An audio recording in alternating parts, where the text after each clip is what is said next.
Jason तारीख 12 कराची के सिंध का धार करण कौमी कारकुन के जबरी गुम करण खिलाफ खैरपुर प्रेस क्लब अॻियां एहतजाजी मुज़ाहिरो कयो। मुज़ाहिरे ते अॻवानी बशीर जमाली, फयाज़ खमीसानी, मोहम्मद अयूब ऐं ॿियनि कई। इन मौक़े अॻवान ख़िताब कंदे चयो त हू सिंध दुश्मन पॉलिसियुनि जी सख़्त मज़म्मत कनि था। सिंध हुननि जी जनमभूमि ऐं माउ आहे। कराची सिंध जी दिलि आहे। कराची खे अलॻि सूबो ठाहिण वारो ख़्वाब कॾहिं बि पूरो थियण न ॾींदासीं। कारकुननि खे खंबे गुम करण कानून खां मथां अमल आहे जंहिंजी हू मज़म्मत कनि था।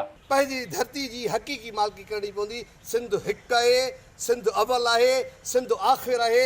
सिंध जो वजूद किंजर खां वठी कराची ताईं आहे। सिंध जो वजूद कारूंझर खां वठी कराची ताईं आहे। सिंध जो वजूद कमू शहीद खां वठी कराची ताईं आहे। उहो हज़ारनि सालनि खां वठी आहे ऐं हज़ारनि सालनि ताईं ईंदड़ हज़ारनि सालनि ताईं रहंदो। उन जे लाइ जेका बि असांखे जदोजहद करणी पई, हर मुमकिन जदोजहद कंदासीं। इन मुताबिक़ त सिंध मां खंबे गुम कयल कारकुननि खे जल्द बाज़ाब करायो वञे, ॿी सूरत में सख़्त एहतजाजी तहरीक हलाई वेंदी। विज़िट कयो अवामी आवाज़ मीडिया ग्रुप जी वेबसाइट awamiawaz.pk।